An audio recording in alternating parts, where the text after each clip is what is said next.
The glory of victory can intoxicate a nation, create camaraderie, pride, patriotism, and self-confidence, feelings intrinsic to the success of a nation. In Pakistan especially, where the world of sports parallels an unstable reality, the Pakistani people, young and old, crave the ecstasy of victory. For them, there is nothing better than a cricket victory against our archenemy across the border, a competition where international political superiority is determined in a stadium. Victory there is victory everywhere. In this part of the world, a cricket win defines the morale and hope of millions of people. In this part of the world, sports holds the power to make or break a nation.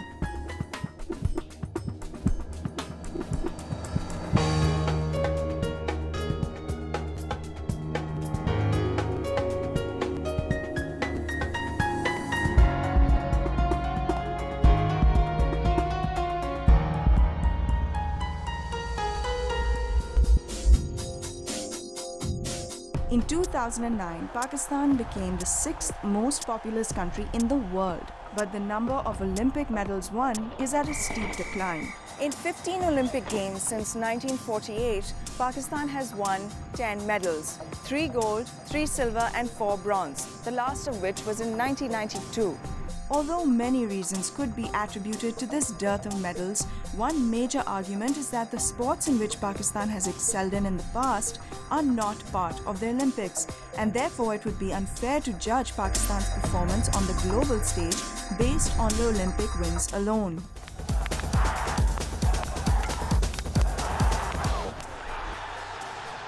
That's more of an excuse rather than an argument, since even the sports that Pakistan does excel in suffer from a huge lack of infrastructure. And when people are struggling to make ends meet, who would really commit to becoming a full-time sportsman when the existing infrastructure and exposure are far from adequate? In our time, there were many sponsors there. They still have the team, but they take them on contract. They don't give the jobs. At least for Pakistan team, Pakistan hockey player, he needs a job.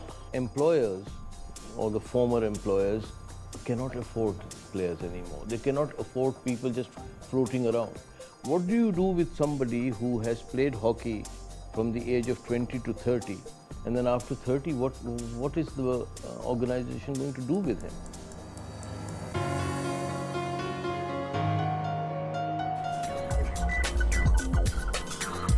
Men's hockey has managed to make its presence felt on a global stage, and it also shows in medal tally.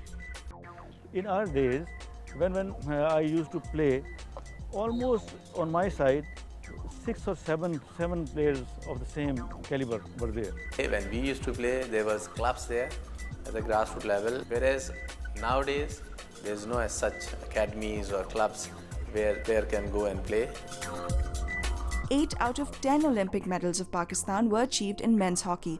Only 3 of them were gold, and hockey just happens to be our national sport, along with polo. The last time Pakistan hockey won something major was 15 years ago in the 1994 World Cup. So would it be safe to say that our national sport isn't widespread enough to merit the title? We were champions in hockey, in Olympics, World Cups, Asian Games, Asia Cup. We had each and every title. We are lacking in grassroots level. Unfortunately, we have no domestic structure so far, and we are trying to build a domestic structure. Government patronage is no more there. Departmental patronage is no more there. And the people who are dedicated towards hockey, they are no more in hockey. AstroTurf is an expensive commodity, and while the rest of the world took the reins in adjusting to this efficient new ground, the Pakistani team fell to the wayside simply because facilities were not updated and neither were coaching techniques. Those who've been playing hockey internationally, they also need coaching training for this. So we had no infrastructure for this. I think we should send our coaches and all the technocrats to different forums, coaching courses, different forums, to interact with other coaches to get knowledge of that level the people are getting right now in the world. I'm hopeful that Pakistan hockey can do better with better planning, with better finances and with their better mind. What's happening now in hockey, cricket and squash, I am sorry to say this, that Pakistan stands nowhere. The story of squash is somewhat similar, but much, much more spectacular. There was no semblance of a domestic squash structure designed to produce world-class players like the British domestic system. All we had were the nerves of steel of a Khan family made of sterner stuff. Hashim Khan started as an unpaid ball boy during the British Raj and ended up a world champion and went on to train a new generation of squash players. Squash was a game of elegant strokes and precise drop shots in the British era, before the advent of the Khans. Enter Roshan Khan, and he turned it into a game of sheer athleticism and attrition, and no one could match up to his protege, Jahangir Khan, who took the game to the next level.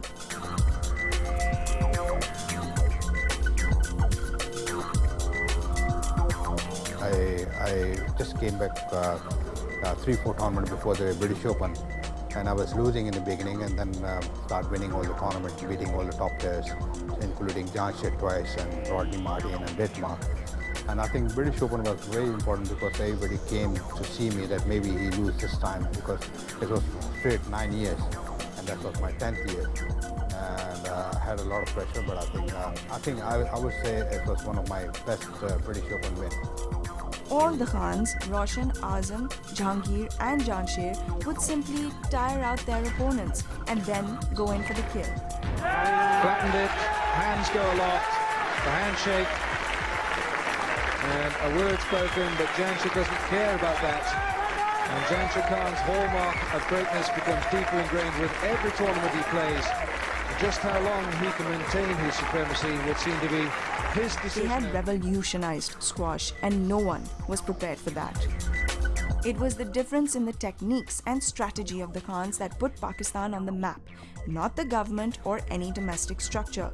So in essence, when it comes to squash, Pakistan got lucky.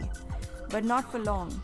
With the pull-out of corporate sponsors and no new blood entering the sport, squash has taken a downturn. One village in England has more squash courts than the entire country of Pakistan, and you are the world champions for years. Jahangir Khan, for instance, he can become president of the World Squash Federation, but he can never become president of the Pakistan Squash Federation. Why? These hang-ups have to stop. But the battle isn't over, with new blood recently entering the global squash rankings and making their presence felt in the junior tournaments. You know, my ambition is to become a world champion, and I'm playing squash just to become a world squash champion, and I'm doing a lot for it. I'm doing a very hard training for it, and I'm learning from my uncles, Jamshed Khan, Mehbullah Khan, and my father, Atlas Khan, who is my permanent coach. And hopefully, inshallah, the way I'm performing within the next 3 to 2 years, I will be able to win a world championship. If squash and hockey have taken a downturn in terms of popularity, cricket has boomed. However, the sport that runs through the veins of every South Asian has had its own fair share of obstacles. After the break, we look at how Pakistani cricket is riding the wave of controversy and failing infrastructure.